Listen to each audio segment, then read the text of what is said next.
Demon Emperor Chapter 507. Ang nakaraan sinabi ni Chupa sa mga alipores niya kung bakit hindi niya pinatay si General Tobo. Dahil may plano siya dito. Agad naman naintindihan ni Leng Wuchang ang gustong ipabatid ni Chupa. Samantala yung tatlo wala silang naintindihan dahil mahina sila sa math. Nagpapatuloy. Kahit ano pa ang gawin natin o gamitin nating rason para makakalap ng suporta, kayang-kaya itong ibasura ng emperador sa isang salita niya lamang. Pero may isang bagay na hindi niya kayang itanggi, na katotohanan na walang kasinungalingan.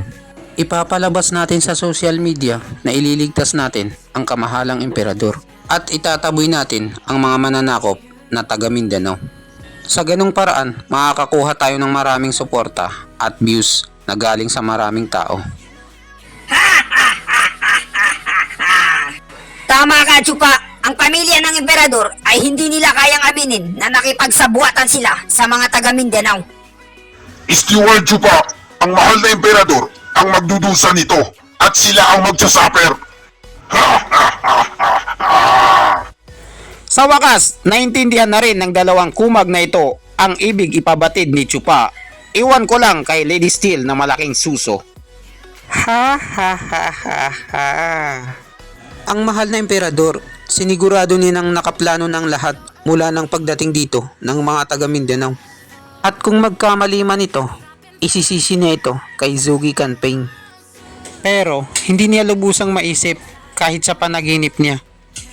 Nagagamitin natin ang pagkakataon na to para mapataas natin ang rangko natin laban sa kanya. Sigurado ako ngayon na hindi na may pinta ang mukha niya. Ha ha ha ha ha. Stewardess Chupa, ngayon tapos na tayo sa problema sa dami ng tao. Pero paano naman yung problema natin sa dalubhasa? Kulang tayo sa malalakas. Ang mga taong kaya nilang kumitil ng buhay ng 1 milya ang layo. Sila yung mga taong nagnanakaw sa sambayan ng Pilipino na hindi nakikita. Ang tinutukoy ko ay ang mga opisyal na nakaupo sa bansa. Walang magagawa ang dami ng tao sa kanila hanggat hindi nawawala ang korupsyon sa bansa. Ano ba ang kinatatakot mo, Ling Wuchang?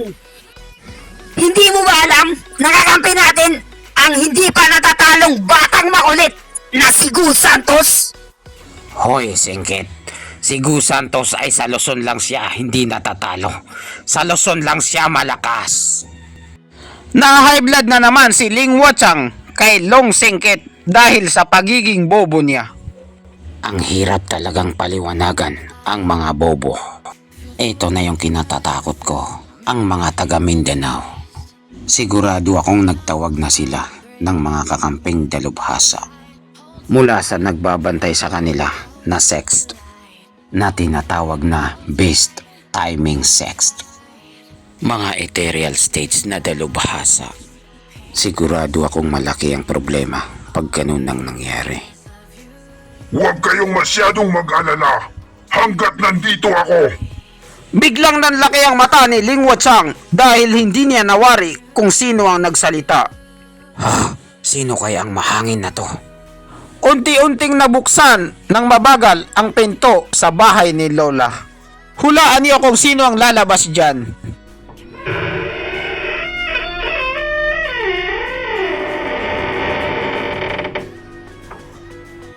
Ha ha ha. Congrats pala sa iyo. Magandang pagbati sa pambihirang tagumpay. Matandang Lee. Sa wakas, nakabangon na si Matandang Lee sa matagal niyang pagkakasakit ng diarrhea. Oh, ang adik na si Matandang Lee. Gumaling na siya mula sa pagkakalulong at napagtagumpayan niya ang kanyang malubhang karamdaman. Biglang lumuhod si Matandang Lee sa harapan ni Chupa. Hindi ko alam kung paano ako makakapagpasalamat kay Chupa dahil sa pagsagip niya sa aking buhay. Hindi ko mapigilang mapaluha dahil sa sobrang saya ko. Matandang Lee, hindi ka na rin iba sa akin. Parang ninong na rin ang turing ko sa'yo. Ha? Iisa lang ang kulay ng buhok natin. Parehong puti. Kaya magkakampi tayo. Hindi ko makakalimutan ang kabutihang loob na ginawa sa akin ni Chupa.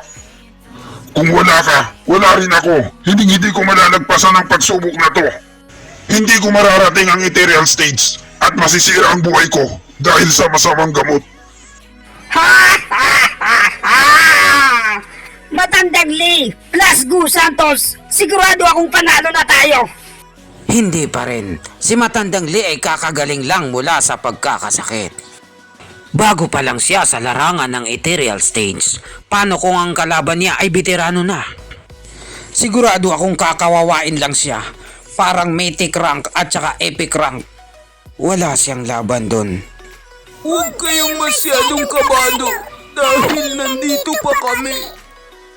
Ang lahat ay napatingin mula sa pinto dahil nakarinig sila ng nagsasalita na parang hindi nakapag-almusal. Sino kaya itong maingay? Ang matandang magjowa lang pala, nakakarating lang, the old couple.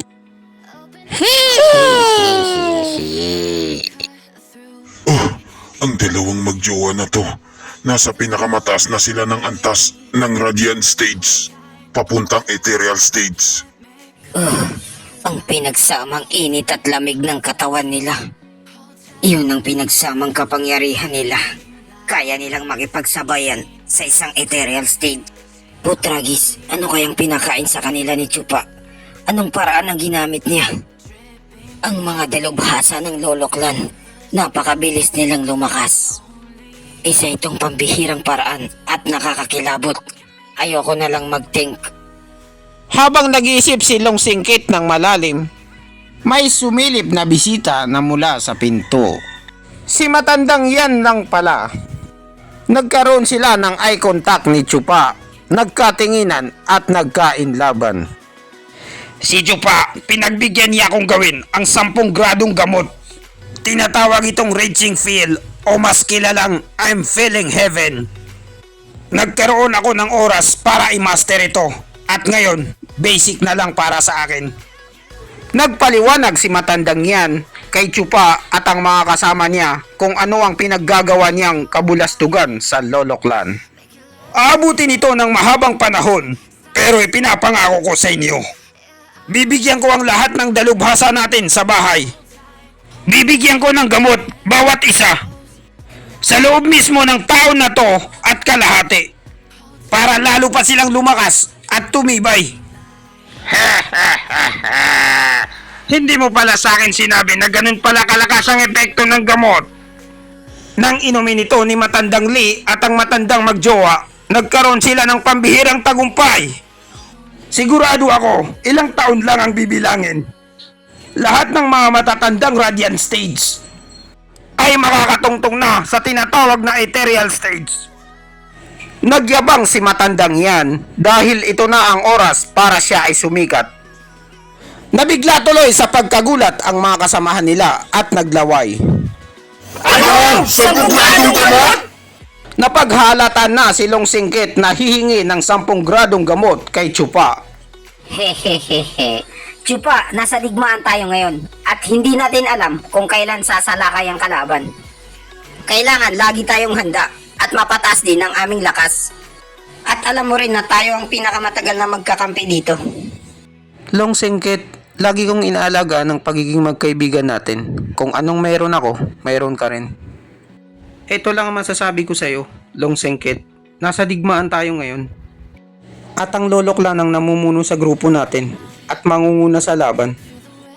Kaya nararapat lang na kami munang gumamit ng 10 gradong gamot para maprotektahan namin kayo. At huwag kayong mag-alala, hindi kami nang iwan ng kaibigan.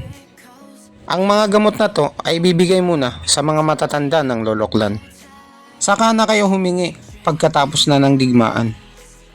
Lahat naman kayo ay mabibigyan ng ayuda at lahat pwedeng sumali. Bata, matanda, may jowa, wala. Single mom, lolo, lola. Tuso talaga si Chupa at kuripot pa. Ha ha ha ha. Gusto mong makakuha ng 10 gradong gamot? Asa ka.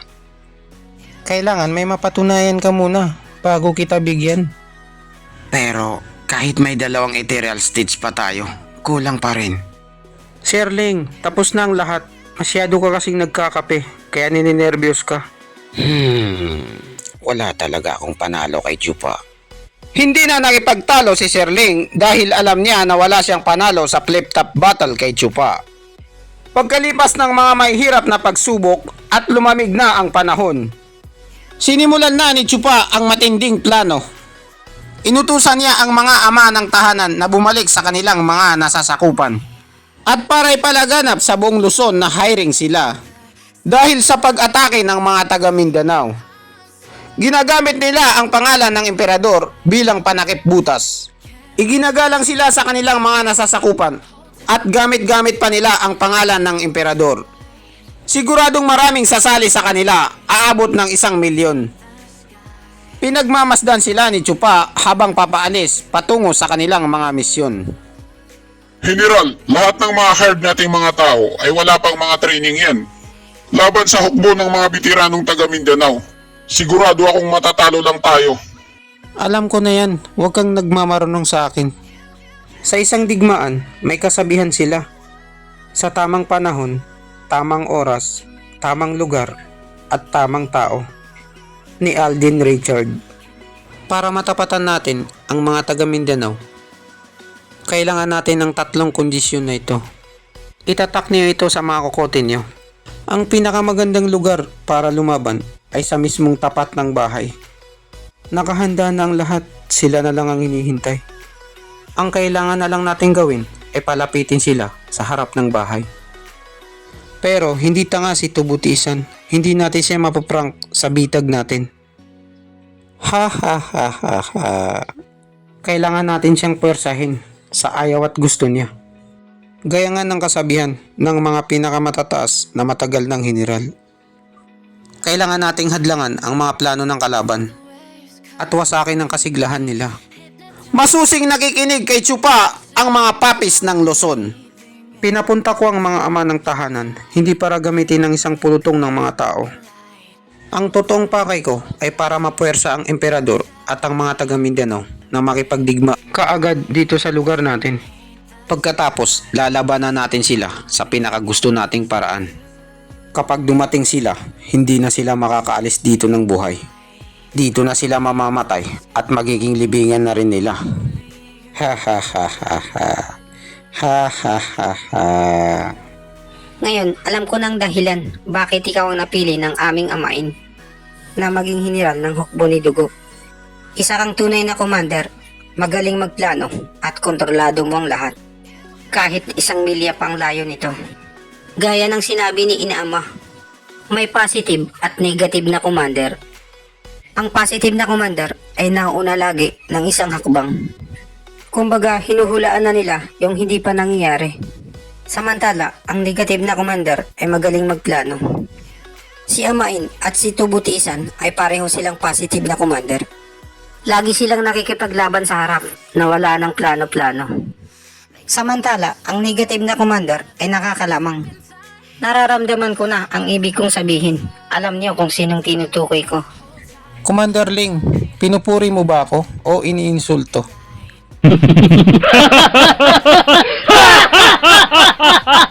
Pinagtawanan nila si Chupa. Tangin ng mga lokong to, pinagtutripan nila ako. Yun bilang pinuno ng isang clan, nasa harapan ka dapat nila.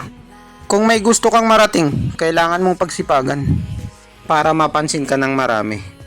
Gaya ng sinabi ko, may nakahanda akong team para sa'yo.